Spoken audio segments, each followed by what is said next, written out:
Hello guys, आप सभी का स्वागत है सक्सेस केमिस्ट्री चैनल पर। मैं अवनीश तिवारी आप सभी के लिए यहाँ पर केमिस्ट्री से रिलेटेड और ऑनलाइन क्लासेस स्टार्ट करने जा रहा हूँ, जिसमें हम आपको एकदम बेसिक से स्टार्ट करेंगे। हम एकदम बेसिक मतलब एकदम जीरो लेवल से स्टार्ट करेंगे, जिसमें हमने सबसे पहले सोचा है, जैसे आपकी केमिस्ट्री है, केमिस्ट्री को 3 कैटेगरी में डिवाइड किया गया है। मोस्ट ऑफ द जो 11th-12th लेवल पर हम पढ़ते हैं वहाँ पर पहला है आपका इनऑर्गेनिक,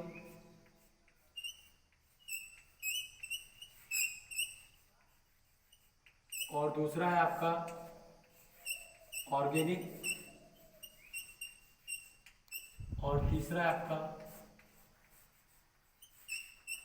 फिजिकल केमिस्ट्री। 3 पार्ट में डिवाइड किया गया है, इनऑर्गेनिक केमिस्ट्री, ऑर्गेनिक केमिस्ट्री और फिजिकल केमिस्ट्री। तो हम जो आपको यहाँ पे वीडियो प्रोवाइड करेंगे, डेली हम आपको एक वीडियो देंगे, पहले इनऑर्गेनिक से रिलेटेड, फिर ऑर्गेनिक से रिलेटेड, और फिर लास्ट में हम आपको फिजिकल केमिस्ट्री से रिलेटेड वीडियो प्रोवाइड करेंगे। डेली चैनल पर एक वीडियो अपलोड की जाएगी। लाइक और सब्सक्राइब करना ना भूलें। सबसे पहले आज जो हम टॉपिक पढ़ेंगे वो है जो जो आपको इनऑर्गेनिक, ऑर्गेनिक और फिजिकल तीनों के लिए हेल्पफुल है, वो है इलेक्ट्रॉनिक कन्फिग्रेशन। अब इलेक्ट्रॉनिक कन्फिग्रेशन के कई तरीके होते हैं, जैसे हम करते हैं। सबसे पहले हम क्या पढ़ेंगे,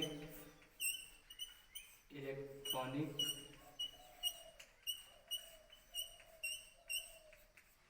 कन्फिग्रेशन।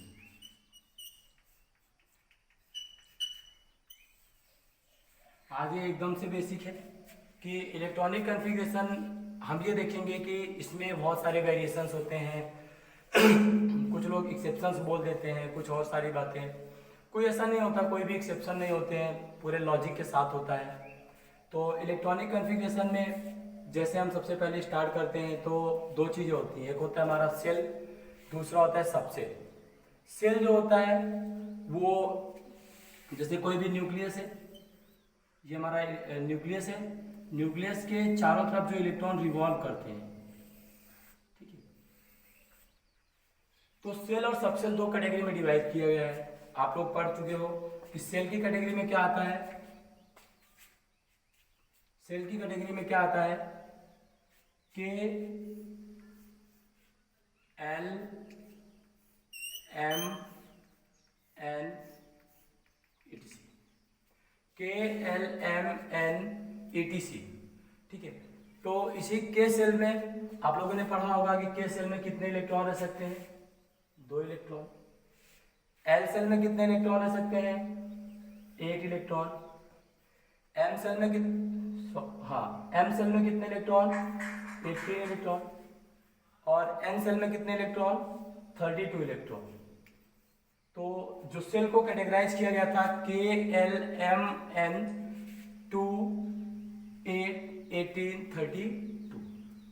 अब हम क्या करेंगे, इसी सेल को जो हम आज तक बेसिक पढ़ते आए हैं, हम कैसे करते हैं, हाइड्रोजन को 1 करते हैं, हीलियम को 2 लिखते हैं, लिथियम को 2,1 लिखते हैं। हम उसको सेल के अकॉर्डिंग करते हैं। आज हम इसी को सबसेल के अकॉर्डिंग करेंगे, SPDF। जैसे S है तो S में कितने इलेक्ट्रॉन रह सकते हैं, 2 इलेक्ट्रॉन। P में 6 इलेक्ट्रॉन, D में 10 इलेक्ट्रॉन और F में 14 इलेक्ट्रॉन, ठीक है। SPDF, SP2 6 10 14, ठीक है, 2 6 10 इलेक्ट्रॉन्स। अब देखो इसको हम कैटेगराइज करेंगे, तो अब हम डिसाइड करेंगे कैसे करना होता है। जैसे S में कितने इलेक्ट्रॉन रह सकते हैं, 2 इलेक्ट्रॉन। P में 6 इलेक्ट्रॉन, D में 10 इलेक्ट्रॉन और F में 14 इलेक्ट्रॉन। अगर हम एक बात देखें, SPDF अगर हम K लेने जाएं, देखो K में सिर्फ कितने इलेक्ट्रॉन आ सकते हैं, 2। इसका मतलब इसमें कौन आएगा, सिर्फ S आएगा। अगर हम पी की बात करें तो कितने सॉरी एल की बात करें तो कितने इलेक्ट्रॉन आएंगे यहाँ पे 8। तो इसमें कौन आएगा 2,6, that means S comma P. अगर हम एम की बात करें तो इसमें कितने इलेक्ट्रॉन आएंगे 18। यहाँ पर कितने होंगे 2, 6, 10, दैट मीन्स इसमें आएगा S P D. S P D. अगर हम बात करें एन की तो एन में कितने इलेक्ट्रॉन होते हैं 32, दैट मीन्स 2, 6, 10, 14। अरे काउंटिंग करते रहिएगा भाई, कहीं छूट उठ जाए तो मिला लीजिएगा। ऐसा नहीं है कि सर यहाँ पे लिख दिया और मैच नहीं, और आप भी कर लीजिएगा। वैसे तो मैं तो सही लिख रहा हूँ।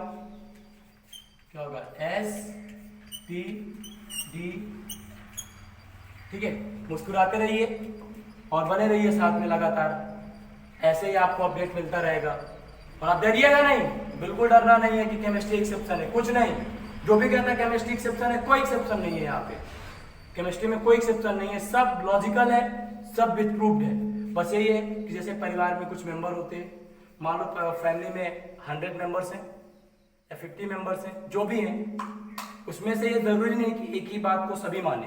कुछ लोग तो नहीं मानेंगे ना, तो जो बात को नहीं मानेंगे वही उसी को क्या बोलते हैं फैमिली का एक्सेप्शन है। अरे नहीं यार, वो एक्सेप्शन नहीं है, उसने बात नहीं मानी है, कुछ अलग करना चाहता है। क्या करना चाहता है? कुछ अलग करना चाहता है। आइए, तो जैसे अगर हम हाइड्रोजन की बात करें तो हाइड्रोजन का एटॉमिक नंबर कितना होता है 1। तो हम जो इलेक्ट्रॉनिक कॉन्फ़िगरेशन करते हैं वो एटॉमिक नंबर के बेस पे ही करते हैं। तो हाइड्रोजन का 1 होता है, क्या हो जाएगा 1s1, 1s1। हीलियम कितना होता है 2। जो पहले आप 1 और 2 लिखते थे ना, इसी में हमने s और p को मर्ज कर दिया, इसका क्या आ जाएगा 1s2। हीलियम के बाद अगर हम लिथियम की बात करें क्या होगा 1s2, 3 इलेक्ट्रॉन आ गए। अब आप k को छोड़ के l में भी जाएंगे तो l में आप देखो कौन का आया है s और p आए हुए हैं, दैट मीन्स क्या आ जाएंगे 2s1। एक चीज आप और जान लो, n = 1 का मतलब k हम मान के चलते हैं, n = 2 का मतलब हम l मान के चलते हैं, और n = 3 का मतलब हम m मान के चलते हैं, और n = 4 का मतलब हम n मान के चलते हैं। ठीक है, तो ऐसे ही हम अप्रोच करते हुए जाते हैं। ये सब पढ़ते हैं, ये सबको आता है, हम ये नहीं पढ़ेंगे। हम तो आज वो पढ़ेंगे जो कोई नहीं पढ़ता है। ठीक है, आइए चलिए अब हम इसको ऐसे करते हुए हम आगे बढ़ते हैं 1s2, 2s2, 2p6, 3s2, 3p6। ठीक है, अगर हम बात करें जैसे बेरिलियम की, एक बार और देख लेते हैं। 4 होता है, क्या आएगा 1s2, 2s2। ठीक है, 1s2, 2s2, 1s2।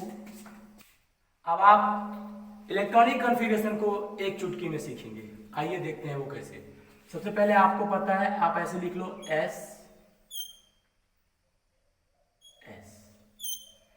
For school, और इस S का मतलब स्कूल, स्कूल, स्कूल।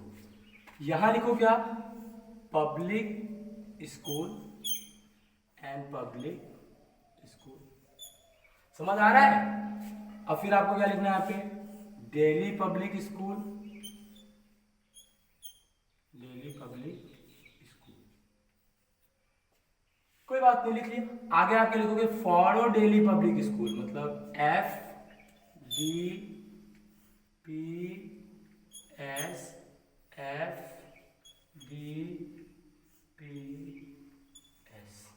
लिख लिया आपने। क्या लिखा school, school, public school, public school, Delhi public school, Delhi public school, follow Delhi public school, follow Delhi public school.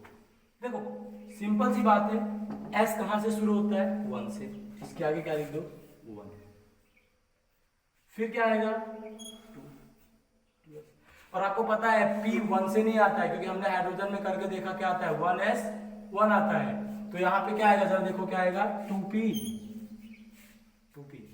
और यहाँ पे क्या आएगा, अब 2s आ चुका है तो क्या आएगा यहाँ पे 3s। 2p के बाद यहाँ p कौन सा आएगा 3p। s कौन सा आएगा 4s। देखो इसके दो तरीके हैं, एक आप जनरल करते हुए जाओ या फिर आप n+l रूल से जाओ। तो n+l रूल तो हमको पढ़ना ही होता है, वो तो हम पढ़ेंगे ही एटॉमिक स्ट्रक्चर में। तो जब हमको वहां वो पढ़ना है तो यहाँ पे इतना क्यों दिमाग खर्च करें, क्यों खर्च करें, ऐसे ही सिंपल सा पढ़ लेते हैं। और यहाँ पे क्या होगा, d शुरू होता है 3 से 3d। देखो 3p आ चुका है, यहाँ आएगा 4p।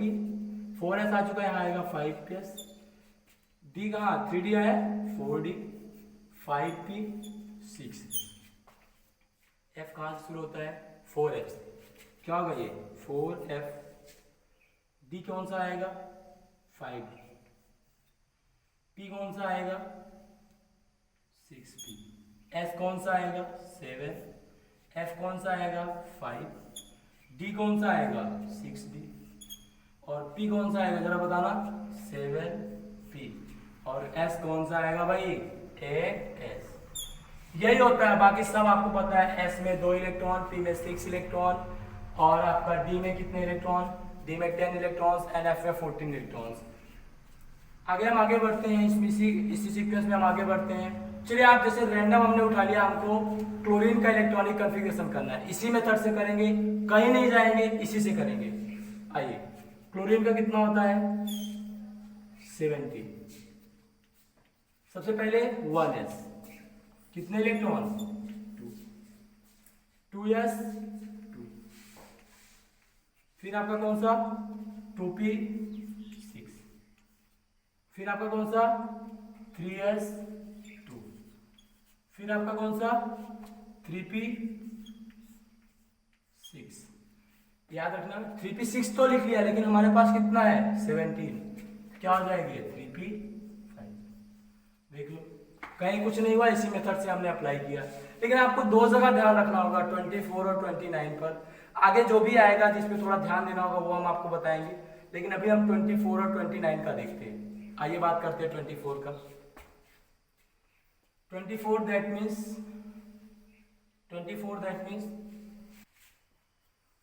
क्रोमियम 24 का करने के लिए जाए, देखो फिल करते हैं यहाँ पे 1s 2, फिर 2s 2, फिर यहाँ पे 2p 6, फिर आपका क्या आएगा 3s 2, और फिर आपका क्या आएगा 3p 6। इसके बाद देखो आपका आ जाएगा 4s2। देखो यहाँ पे दो चीजें होती है, आप हमेशा याद रखना। जब एनर्जी लेवल की बात होगी तो आप ऐसे लिखोगे 4s2 और तब 3d आएगा, और जब आउटर सेल की बात होगी तो इलेक्ट्रॉन हमेशा 4s से निकलेगा। क्यों निकलेगा 4s से, इस बात को आप समझ लो। 4s से इसलिए निकलेगा क्योंकि आप देखो कोई बिल्डिंग है, बिल्डिंग में मान लो 4th फ्लोर पर स्विमिंग पूल बना हुआ है, ठीक है, आप समझ रहे हो 4th फ्लोर पर क्या बना हुआ है स्विमिंग पूल बना हुआ है।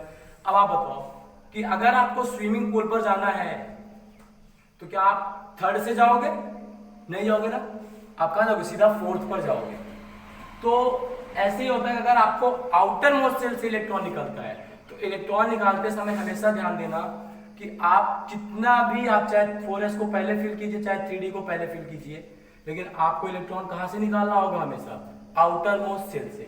तो देखो यहाँ पे आ जाएगा 4s2, बचे कितने हैं आपके 4 इलेक्ट्रॉन, क्या होगा 3d4। बट यहां आपको अलर्ट होना है 4s2 3d4 नहीं होगा। क्यों, क्योंकि देखो s के पास है 2 इलेक्ट्रॉन, d के पास है 4 इलेक्ट्रॉन, इसके पास एक सिंगल ऑर्बिटल होता है, सिंगल ऑर्बिटल होता है दैट मीन्स जिसमें 2 इलेक्ट्रॉन होते हैं। d के पास 5 ऑर्बिटल होते हैं, देख लो कौन से 5 ऑर्बिटल होते हैं 1 2 3 4 5 ऑर्बिटल में 4 इलेक्ट्रॉन,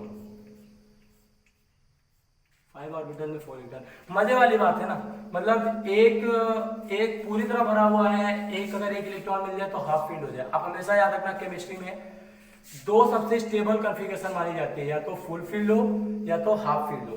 अब फुल फील्ड तो ये हो नहीं सकता है, लेकिन हाँ एक चीज है, अगर s अपना एक इलेक्ट्रॉन दे दे, ये अपना एक इलेक्ट्रॉन दे दे किसको d को, ये क्या हो जाएगा हाफ फील्ड, और ये भी हो जाएगा हाफ फील्ड। अब बताओ आप, एक बड़ा सा सेल था जो पूरी तरह अनस्टेबल था, उसमें एक इलेक्ट्रॉन डालते ही वो हाफ फील्ड हो गया, और हाफ फील्ड होते स्टेबल हो गया। हाफ फील्ड डालते क्या हो गया, स्टेबल हो गया।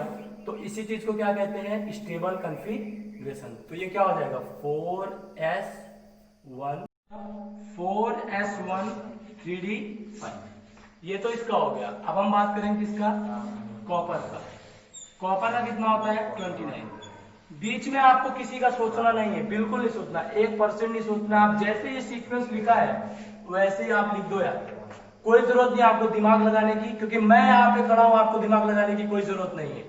मैं कह रहा हूं आपको यहाँ पे दिमाग लगाने की कोई जरूरत नहीं, जहां दिमाग लगाना होगा वहां मैं कहूंगा वहां दिमाग लगा। तो कॉपर का हम देखो क्या लिखेंगे, 1s2 2s2 2p6 3s2 3p6 4s2 3d। यही वो जगह है जहां आपको थोड़ा सा ध्यान देना होगा, यही वो जगह जहां आपको थोड़ा सा ध्यान देना होगा। ये है 4s2 3d9। आइए देखो यहाँ पे कुछ नहीं करना है। देखो डी, देखो एक बात है, हमने एक कुत्ता और एक हाथी क्या किया है, पाल के रखा है। कुत्ता है थोड़ा समझदार है, हाथी है थोड़ा सा भड़काऊ है, मतलब बड़ा जानवर है।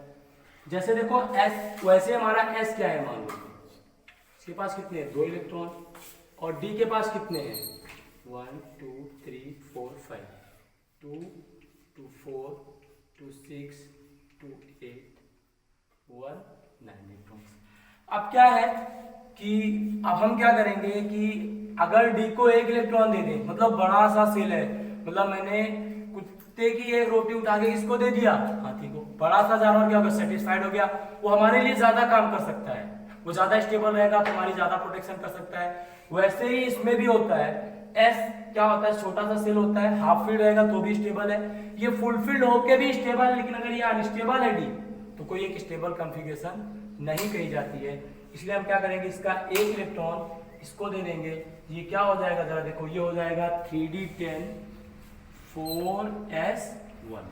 ठीक, तो ये था इलेक्ट्रॉनिक कॉन्फ़िगरेशन। और आपके लिए आज का होमवर्क है, आप 1 से लेकर के 1 to 48 इलेक्ट्रॉनिक कॉन्फ़िगरेशन करेंगे, और पूरी ईमानदारी से करेंगे। और मैं आपको कह रहा हूं, आपको ये हाफ फील्ड और फुल फील्ड का कॉन्सेप्ट 48 तक जरूर देखना है।